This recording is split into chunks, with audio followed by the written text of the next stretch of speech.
Skills camp పై తనకు bail మంజూరు చేయాలని కోరుతూ చంద్రబాబు వేసిన పిటిషన్ పైన చంద్రబాబును మరోసారి పోలీస్ కస్టడీ కోరుతూ సిఐడి వేసిన పిటిషన్ పైన విజయవాడ ఏసీబీ కోర్టులో వాదనలు ముగిశాయి.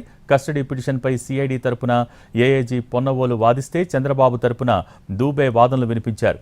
చంద్రబాబు కుట్రపూరిత నేరానికి పాల్పడ్డారని, 2 రోజుల సిఐడి కస్టడీలో విచారణకు సహకరించలేదని, మరో 3 రోజుల పాటు కస్టడీకి ఇవ్వాలని కోర్టులో వాదనలు వినిపించారు పొన్నవోలు. అయితే అరెస్ట్ అయిన 15 రోజుల తర్వాత కస్టడీ అడగటం సరికాదని, టీడీపీ అకౌంట్లో జమైన నగదు స్కిల్ డెవలప్మెంట్కు చెందిన నిధులే అనేదానికి ఆధారాలు లేవని వాదనలు వినిపించారు దూబే.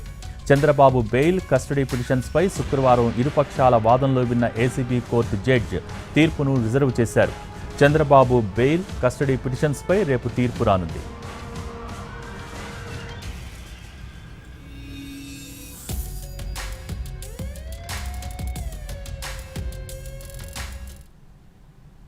మరోవైపు చంద్రబాబు దాఖలు చేసిన 3 ముందస్తు బెయిల్ పిటిషన్స్పై రేపు తీర్పు ఇవ్వనుంది ఏపీ హైకోర్టు. రాజధాని Amaravati inner ring road alignment మార్పు, ఫైబర్ నెట్ స్కామ్, అంగళ్లలో అల్లర్ల కేసుల్లో చంద్రబాబు వేర్వేరుగా బెయిల్ పిటిషన్స్ వేసుకున్నారు. వీటిపై ఇప్పటికే ఇరుపక్షాల వాదనలు ముగిశాయి. High court judge K Suresh Reddy తీర్పులను రిజర్వ్ చేశారు. ఈ 3 బెయిల్ పిటిషన్స్పై రేపు తీర్పు ఇవ్వనుంది హైకోర్టు.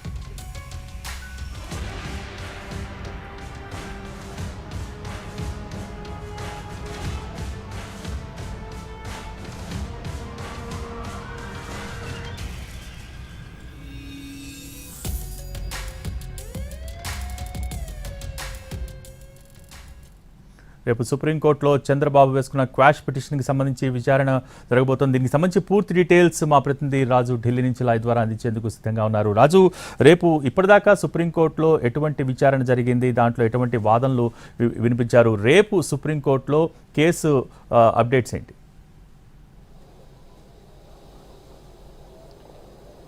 భోగి, స్కిల్ డెవలప్మెంట్ కేసుకు సంబంధించి ఏదైతే పోలీస్ సిఐడి అధికారులు అరెస్ట్ చేసిన తర్వాత జరిగినటువంటి పరిణామాలన్నింటినీ కూడా క్వాష్ చేస్తూ ముందుగా హైకోర్టును ఆశ్రయించారు చంద్రబాబు. సో హైకోర్టులో ఏదైతే క్వాష్ పిటిషన్ వేశారో క్వాష్ పిటిషన్ను హైకోర్టు కొట్టివేసింది. దాంతో హైకోర్టు ఇచ్చినటువంటి ఆర్డర్స్ పైన సుప్రీంకోర్టులో సవాలు చేస్తూ స్పెషల్ లీవ్ పిటిషన్ చంద్రబాబు తరఫున దాఖలైంది. అయితే మొదట ఈ కేసు త్వరితగతిన విచారణ జరపాలి, మాజీ ముఖ్యమంత్రిగా పనిచేసినటువంటి చంద్రబాబు జైల్లో ఉన్నారు, సో ఈ విషయంలో వెంటనే సుప్రీంకోర్టులో విచారణ జరపాలని చెప్పి చంద్రబాబు తరఫున సీనియర్ కౌన్సిల్, సుప్రీంకోర్టు కౌన్సిల్గా ఉన్నటువంటి సిద్ధార్థ లూత్రా స్పెషల్ మెన్షన్ చేయడం జరిగింది. ఆ తర్వాత కొంత డిలే అవుతూ వచ్చినటువంటి ఈ కేసు ఫైనల్గా chief justice of India court ముందు మళ్ళీ స్పెషల్ మెన్షన్ చేశారు.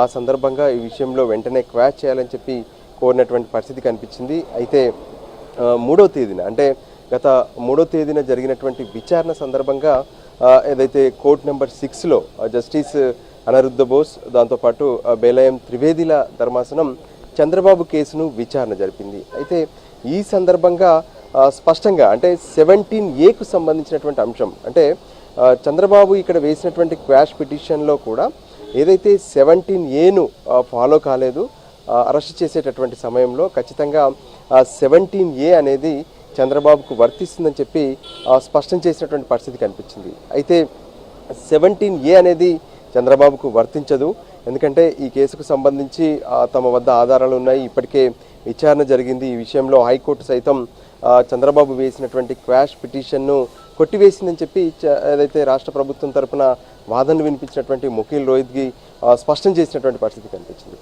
ఈ సందర్భంగా ఇంతకీ 17A చంద్రబాబుకు వర్తిస్తుందా లేదా అనే దాని మీద క్లారిటీ తీసుకోవాల్సినటువంటి అవసరం ఉందని చెప్పి ధర్మాసనం అభిప్రాయపడింది. దానికి అనుగుణంగానే గతంలో హైకోర్టులో ఏ విధంగానైతే ప్రభుత్వ తరపున దాఖలు చేసినటువంటి అంటే హైకోర్టులో సబ్మిట్ చేసినటువంటి మెమోస్ ఏవైతే ఉన్నాయో నోటీసులు అన్నీ కూడా సుప్రీంకోర్టు ముందు దాఖలు చేయాలన్నారు. అంటే రాష్ట్ర ప్రభుత్వం నుంచి ఇక్కడ సుప్రీంకోర్టులో చెప్పినటువంటి వాదనలు మనం చూస్తే ఏదైతే ఈ కేసు విచారణ అనేది అంటే 17A అమెండ్మెంట్ జరగడానికి ముందే ముఖ్యమంత్రిగా చంద్రబాబు ఉన్నప్పటి సమయంలోనే దీనికి ఆదేశాలు జారీ చేశారు, విచారణ జరపాలని చెప్పారు. సో దానికి అనుగుణంగానే ఆ తర్వాత 2021లో ఎఫ్ఐఆర్ అయిందని చెప్పి స్పష్టం చేసినటువంటి పరిస్థితి కనిపించింది. ఇంతకీ విచారణకు ఎప్పుడు ఆదేశించారు, ఆ తర్వాత ఈ కేసులో జరిగినటువంటి వాస్తవాలు ఏంటి, ఎఫ్ఐఆర్ ఎప్పుడు నమోదైంది, వీటన్నిటికి సంబంధించినటువంటి డాక్యుమెంట్స్ను మొత్తం కూడా కోర్టు ముందు సబ్మిట్ చేయాలని చెప్పి సుప్రీంకోర్టు ధర్మాసనం స్పష్టం చేసింది. సో దానికి అనుగుణంగానే ఇప్పటికే రాష్ట్ర ప్రభుత్వం తరపున వాళ్ళు అందజేయాల్సినటువంటి డాక్యుమెంట్స్ అన్నీ కూడా సుప్రీంకోర్టు ముందు అందజేశారు.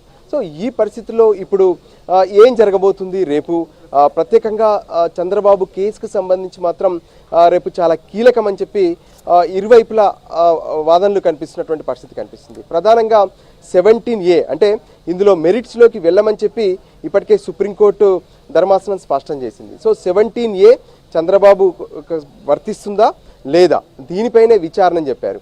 సో ఈ విషయంలో కూడా చంద్రబాబు తరపున సుప్రీంకోర్టులో అపియర్ అవుతున్నటువంటి సీనియర్ కౌన్సిల్ హరీష్ సాల్వే, సిద్ధార్థ లూత్రా, అభిషేక్ సింఘ్వి ఈ ముగ్గురు సైతం గతంలో ఏదైతే యశ్వంత్ సిన్హాకు సంబంధించినటువంటి జడ్జిమెంట్ని సైతం ప్రస్తావనకు తీసుకొచ్చినటువంటి పరిస్థితి కనిపించింది. సో ఈ సందర్భంగా 17A పైన క్లారిటీ రావాల్సినటువంటి అవసరం ఉందని చెప్పి సుప్రీంకోర్టు ధర్మాసనం అభిప్రాయపడింది. దానికి అనుగుణంగానే రేపు 59వ కేసుగా చంద్రబాబు కేసు లిస్ట్ కూడా అయింది. సో రేపు విచారణ ప్రారంభం కాగానే ముందుగా 17A అనేది చంద్రబాబుకు ఈ స్కిల్ డెవలప్మెంట్ కేసులో వర్తిస్తుందా లేదా అనే దానిపైన వాదనలు వినిపించే అవకాశం కనిపిస్తుంది. సో ఇప్పటి వరకు చెప్తున్నటువంటి డేట్స్ ప్రకారం అంటే ఎప్పుడైతే 2018 జూలైలో 17A అమెండ్మెంట్ జరిగింది, సో దాని తర్వాత కాదు దానికంటే ముందే ఈ కేసులో ఏదైతే బాంబేలో స్కిల్ డెవలప్మెంట్కి సంబంధించినటువంటి మరో కంపెనీ బాంబేలో GSTకి ఏదైతే ఎంక్వైరీ సమయంలో ఆ కేసు దొరికింది. ఆ సందర్భంగా రాష్ట్ర ప్రభుత్వం అంటే ముఖ్యమంత్రిగా చంద్రబాబు ఉన్నటువంటి సమయంలోనే విచారణకు ఆదేశించారు. కానీ ఆ విచారణ జరగలేదు అంటూ ఇప్పటికే రాష్ట్ర ప్రభుత్వం తరపున వాదనలు వినిపిస్తున్నటువంటి పరిస్థితి కనిపిస్తుంది.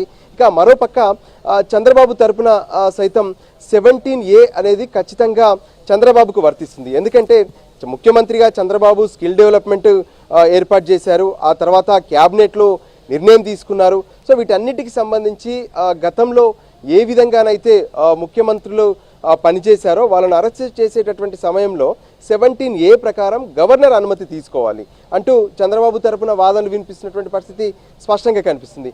అంతేకాదు ఆ 17A అనే యాక్ట్ని తీసుకురావడం వెనక ఉన్నటువంటి ప్రధాన కారణం ఏదైతే రాజకీయ కక్షలను ఏదైతే వాటిని ఆపడానికి గత ప్రభుత్వాలు చేసినటువంటి నిర్ణయాలపైన ఆ తర్వాత వచ్చేటటువంటి ఏదైతే ప్రభుత్వాలు ఖచ్చితంగా రాజకీయ కక్షపూరితంగా వ్యవహరిస్తుంటాయి. ముఖ్యమంత్రులతో పాటు మంత్రులు కావచ్చు, అధికారుల పైన కూడా ఈ సందర్భంగా వాళ్ళను విచారణ జరిపే అవకాశాలు ఉంటాయి, అరెస్టులు చేసే అవకాశం ఉంటాయి. వాటి నుంచి తప్పించడానికే 17A తీసుకొచ్చారు. సో ఖచ్చితంగా ఈ 17A చంద్రబాబుకు వర్తిస్తుందని చెప్తున్నారు. సో మొత్తానికి రేపు విచారణ సందర్భంగా సుప్రీంకోర్టులో చంద్రబాబుకు సంబంధించినటువంటి ఆ కేసు మాత్రం చాలా కీలకమైనటువంటి వాదనలు రానున్నాయి. ఆ తర్వాత ఎటువంటి ఆర్డర్స్ సుప్రీంకోర్టు ధర్మాసనం ఇవ్వబోతుంది అనేది కూడా చాలా కీలకంగా మారే అవకాశం కనిపిస్తుంది.